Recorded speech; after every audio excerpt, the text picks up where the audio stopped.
Today we're going to be doing a video based on Necron warriors, and I'm going to be doing a video where we've got 61 of the contrast paints, which is the entire range from the Citadel range from Games Workshop. I've purchased all 61 of them. I've purchased some White Scar spray, and I've also got 61 warriors, and you kind of guessed it by now, I'm going to be painting every single warrior in a different colour just to kind of show you guys what they look like. Maybe you're looking to build and paint a fresh army of Necrons, and you're wondering what kind of colour scheme shall I use. So I'm kind of giving you a bit of inspiration and a bit of ideas, and just showing you what they look like, showing you the contrast and giving a little bit of my feedback and feelings towards those colours. Now, I'm not a pro painter by any means, so this is just a quick guide. I had a lot of fun actually painting, as you can see from these little video clips here, the B-roll if you like.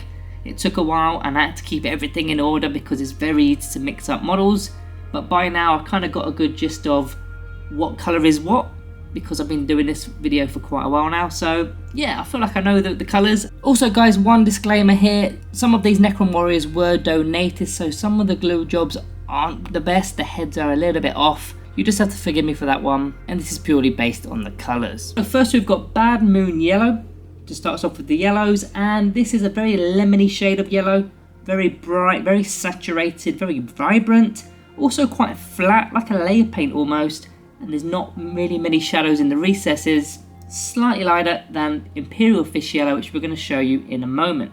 So Imperial Fist is bright, but it is a touch darker as mentioned compared to Bad Moon Yellow, slightly flat again, slightly warmer, more orangey in the shadowy areas, but has a little bit more of a contrast in comparison to Imperial Fist.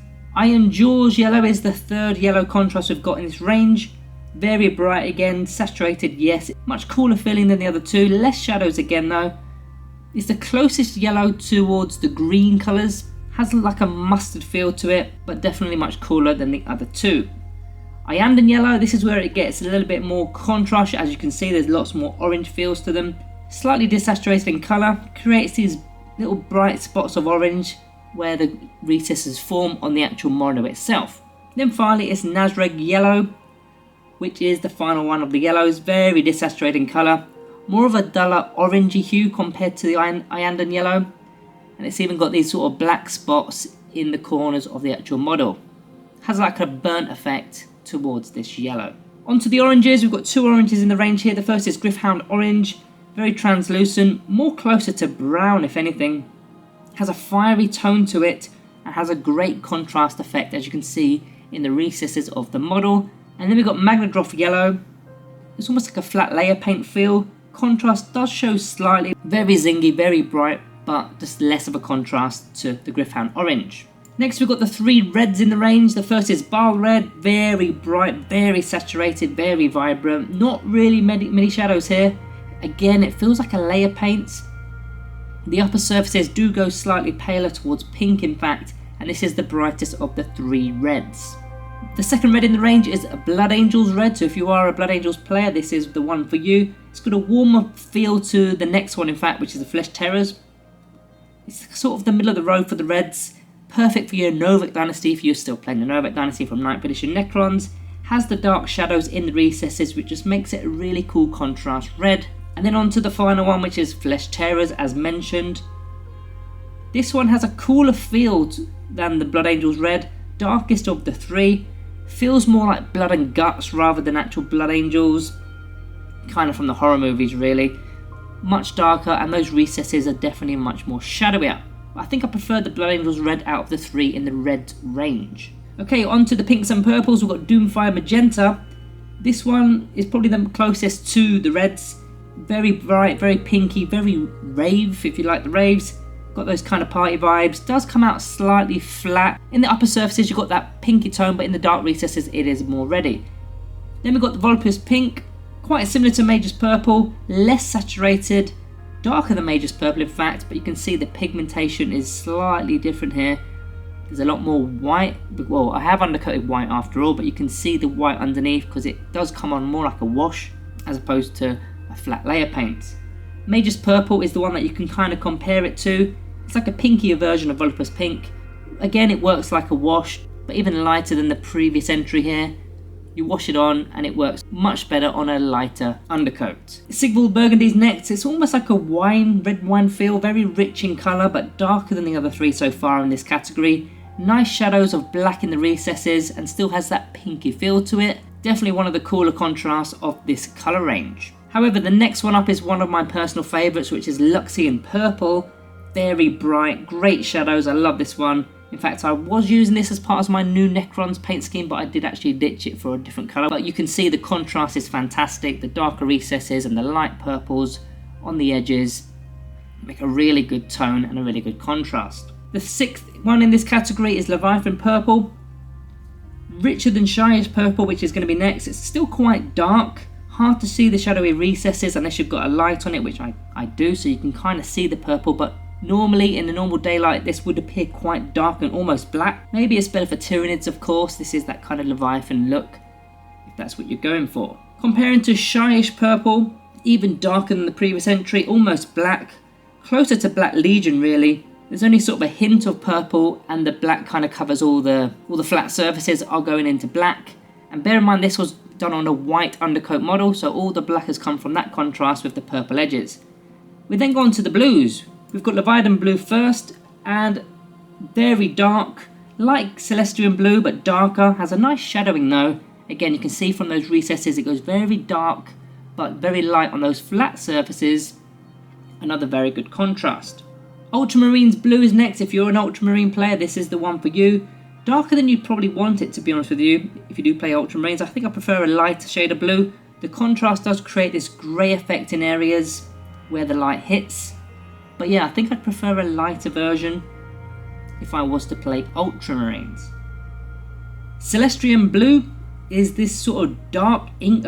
It has a dark ink effect, very blotchy. I'm not keen on this one personally. It's got that ink feel to it. Doesn't quite cover the model the way you want it. I found this one more difficult to put onto the model than the other blues. So yeah, this one is not my cup of tea. Ashurman Blue is the next of the blues. This has got great multi-tones of blue, darker than Talazar Blue, which we'll go over in a moment. And it's got a really good contrast effect in comparison to the previous entry with Celestian Blue, but I think there are better blues in the current range. On to Talazar Blue. I think this is probably my preferred blue if I was to select a blue colour. Very bright, definitely a standout colour. It's got a very zingy effect to it. When you see this in person, it does really stand out in comparison to the other blues. It's still got that contrast in the recesses, and the flat areas, especially on the top of the model, have that light blue effect. And then on to Stormfiend. Stormfiend is dark with a slight hint of grey, even a bit of green in there, of a green tint. Very shadowy, grey-green. I put it in the blues here because it's still classed as blue, I guess. Has decent contrast. Wasn't the biggest fan of this one. I think there are better options in the bluey greens. On to Pteridine Turquoise, one of my favourites. This one has a very good contrast effect. One of the more unique of the 61 paints. Got that green effect with the black shadows. Maybe you're going to use it for your Necrons with that glow effect if you're doing that sort of colour for your Gorse. But again, bear in mind this was put onto a white undercoat, and this is the effect it's actually created. Achillean Green is next. It kind of looks blue, but it is definitely one of the greens. Similar to Pteridine Turquoise, but you get less of a black shadows in the recesses and the raised areas, so it's got less of a glow, but it still does shine quite nicely. But yeah, one of the nearest to that Pteridine Turquoise. Croxica Scales, another one of my favourites. There's a lot of good ones here. Again, similar to the Turquoise, but lighter, very vibrant, and stands out with this category. The recesses are pretty good as well with those black recesses. I think on camera it comes across as more of a blue, but in person this is definitely much more greener, than you can see on this camera. Frostheart is next, and Frostheart is like a sky blue, mid-ground to a Talazar Blue and the Rhythmic Blues. Almost glass-like, in fact. Maybe you can use this for lenses, maybe just glass windows. It has that frost feel, so definitely a decent one to add to the range. I don't know if I'll be using it for any of my Necrons, but it is a decent option there. Next we've got Nighthaunt Gloom, which is similar to Stormfiend in a way. If you add Stormfiend with contrast medium, it comes across as this colour. Has this like rain cloud feel to it, quite dull. Again, it's not my particular fancy here. Almost has a snow effect to it rather than an ice effect. Doesn't feel as cold. Briar Queen Chill is the next one. Again, very similar. It's kind of ghostly, but more greeny blue than grey. Very pastel-y and more of a wash. When you input this paint onto the model, it's more of a wash feel rather than a layer paint or a contrast paint. Arrhythmic Blue is the next one. It's again on this sort of range, on this wavelength. It's got this sort of wash effect, similar to Pyroglacia, but this time it's cyan, very pale, has that glowy effect. I think it's better than the previous entries because it's got a bit more of a greeny glow to it and has more of a snowy ice feel. Then Pyroglacia, which is the final one of this section. I nearly did my Necrons in this colour. It's such a cool effect. It sort of has the opposite effect. All the pale ice translucent blue goes into those recesses on top of the white. It was definitely on my short list of what to do with my Necrons in terms of my new paint scheme. I just didn't go for it in the end. Eldari Emerald, very minty coloured, very vibrant. It's sort of the greener version of Croctiger Scales. Definitely another one of my favourites within this section of the actual range itself. Does definitely stand out, and it almost feels like the light is always shining on it even when it's not. Has a really good glow effect to the model itself. On to the full greens now. We've got Hexwraith Flame, similar to Warp Lightning, which we're going to show you in a moment. If you add a bit of contrast medium, that's how you make Warp Lightning. It's got a very pale emerald shade, quite translucent looking, so kind of like a wash. So the white does show out if you don't cover it enough. But if that's the effect you want, then this will be perfect. A lot of demon players use this for their sort of flame effects, hence why it's called Hexwraith Flame. Second of the greens, we've got Striking Scorpion Green. This is sort of a lime, brighter than the Caradus Green, which we're going to go over in a moment. Needs to be applied heavily as it is very desaturated in tone, but once you do apply it, it's got that super glow effect. Maybe another one of those options for your Necron Gorse weapons. Caradus Green, I think this one is probably the winner of the greens in my opinion, and I might be doing my Tyranids in this green, so watch this space. Similar to Warp Lightning, but much brighter, much more intense, has that glow effect, and the shading I think is fabulous. It's got the dark green, it's got the light green. I think I want to do my Tyranids in this colour. Warp Lightning, as we just mentioned, this one's very saturated, slightly duller than Caradus Green, has more darker shadows, but the lighter, flatter surfaces, as you can see, have a light effect on them. So I think the contrast is much more clearer with this colour. Orc Flesh, if you're an Orc player, this is the one for you. Middle of the road in terms of the greens, lighter than Warp Lightning, and carries a really good contrast effect. The black goes straight into the recesses as you'd want them, and the flatter upper surfaces stay very light green, almost going into a white effect in certain areas as soon as the light actually hits it. Sticking with the greens, we've got Dark Angels Green, so if you're a Dark Angel Space Marine player, this is the one for you. It's got a forest-like effect really, quite dark, but again, it could be a glow effect, but a dull down glow. Maybe it's sort of an undercoat for the glow, and then you put something on top of it to kind of brighten it up. But yeah, it's got that forest effect, and yeah, Dark Angels players will love this contrast. Sticking with the greens still, we've got Creed Camo, very desaturated. It has a natural effect, feels very natural, hints of grey are in the colour. The name suggests it's camo, so it's going to blend into terrain and battle maps, which is why I don't think I'll be using this as my main colour for crons, because they're not going to be seen on the battlefield. But I really do like this contrast, and yeah, there is another one in fact, which is Militarum Green, has very similar effects to it, again very desaturated, slightly more yellowy than the previous entry, again very natural feel of it. I think I prefer the camo though, because this one feels a bit more Plague Bearers, which again, that's another colour that's in the end of this green range, which we'll go over in a moment. Gut Ripper Flesh is another one which has got a bit of a pastel pale look, very nurgly, nice effects but not very Necron-like. So this one definitely wasn't on my short list, but a very cool colour, and those darker recesses, going from yellow to black isn't an easy thing to do, and they've done that pretty well with the Gut Ripper Flesh. Mantis Warrior Green is the second to last green entry here, very lime, yellowy hue to it, brighter than Gut Ripper Flesh in tone of course. Still not quite the one for me. It comes on like a bit of a wash, and if you don't apply it evenly, it kind of has a bit of a messy look to it. Definitely didn't get on board with Mantis Warrior. Then the final one of the greens is Plague Bearer Flesh, almost looks yellowy on camera, very desaturated, yellowy green, almost desert looking in colour.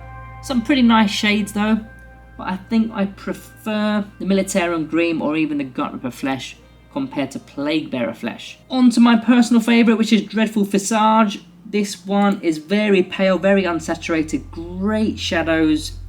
I think this one's my favourite colour out of all 61 of the contrast. It compares to the other wash colours, but I've classed it as purple, so I didn't really know where to put it in this video. On to the browns, we've got 10 browns in total I believe. The first one is Skeleton Horde, similar to Argus Dunes, which we'll go over in a moment, just slightly lighter, has a sandy effect going on, also similarities to Dreadful Visage, but of course this is more yellowy and more lighter. The recesses go very browny yellow and the outside goes very sandy, so a really cool contrast effect if you're playing some sort of desert-like Necrons. Argus Dunes is the one that you would compare this to, very similar to Skeleton Horde, just slightly darker in tone.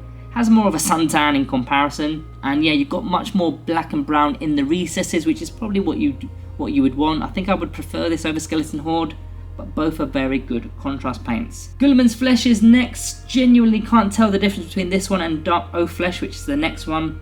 Got no idea why GW produced both of these in the range. Both have a peachy tone. I mean, Necrons don't really have any flesh because we are made of metal, so I'm not going to need this one or Dark Oath Flesh, which is the next one in the actual range here. But both of them, as you can tell, they're very similar, very peachy, and I don't think I need them. But yeah, a cool contrast if you are looking to do some sort of skin tone, if that is the skin colour that you're going for. Fire Slayer Flesh is the next one. It's like a slightly darker version of the previous two, less peachy, more brown. Good addition to the contrast, gives you a different skin tone, which of course we do welcome when we're adding these kind of colours to our range. Gorgrunter Fur is the next one. This one's even more brown. It's got like a browny red copper feel to it. Now if we're talking metal, which we are, go Necrons, then this could be potentially the one for you. Very rusty looking. I mean, I had my snakebite leather on my Necrons previously, so I wasn't going to go for down the brown route. And in fact, the next one here is snakebite leather. This was what my Necrons used to look like, but they were over the top of gold, of Retribution Gold. This is another rusty metal feel, even though it's meant to look leather, but yeah, I went for it. If you want to do some leather straps, this is the one to go for. Has a really cool leather effect, dark to light. Gakarak Sewer is the next brown on the list. Very rusty metal looking, a good contrast effect yet again. Lighter than the Wildwood, it's got like more of a yellowy tone and slightly dark for the camera, so that's why I didn't go for it. I think the browns in general have got a really good range. I just already had a brown colour in my previous Necrons. Wildwood I think is probably the best of the lot personally. Darker than the Gakarat Sewer and is as well as snakebite leather. It's got hints of sort of grey charcoal in and amongst it. It's meant to have a wood effect, but on Necrons it has this really cool effect that I kind of wish I had, but again, I had browns and I wanted to do something different. Seagull Brown is the darkest of all the browns in this range, but another welcomed addition to the colour spectrum. Again, Necrons don't really need any kind of skin tone. They're a metallic colour, so I wouldn't be using it. But for the marine flesh, maybe it's a really good option. But yeah, and the contrast itself is pretty good. It goes from brown to black quite nicely. Onto the blacks, greys and whites now. We're starting off with Rattling Grime. This is a really cool one. This could have been part of the browns realistically, but it's got a really grey effect on it. Feels like Gakarat Sewer, but in black. Much cooler, much more washed out. Definitely was one of the candidates for my new colour scheme. You can see how it goes from black to white with ease. Basilicanum Grey is the next one if I've pronounced that correctly. Very neutral as far as greys go, a great contrast from black to grey. Might use this for weapons potentially, maybe bolt gun stuff if you are playing Space Marines, but another cool grey in the range. Black Legion, we're onto the blacks now. Almost a flat black. I mean, when the light actually hits it, you can see the grey effect. It has more of a flat black feel to it, although once you get the light on it, it does shine quite nicely. It's not quite as dark as Abaddon Black, of course. We've then got Black Templar, another black. Better contrast than the Black Legion in my opinion, more translucent, much lighter, and it lights up the areas perfectly, especially the flat surfaces. As soon as the light hits the actual model, you can see the contrast quite clearly. Space Wolves Grey, we've got very desaturated bluey grey effect, very rain cloud looking, a bit like Nighthaunt Gloom. Not really my cup of tea, very cloudy looking, and I don't feel like this went on that cleanly as I wanted to, as you can see from the eyes. Riftcharger Grey, this is actually a cool one, another desaturated grey effect, but this time it's more greenier. Has a cooler feel to it, but not quite as icy as some of the previous entries in this video. Just sort of tap water cold, but the recesses and the actual contrast are really cool looking. And then finally, we've got to do it, it's Apothecary White. There's not really much contrast going off here. I didn't really want to do this one, but here it is. That is Apothecary White, if you were wondering what the Apothecary White contrast would look like.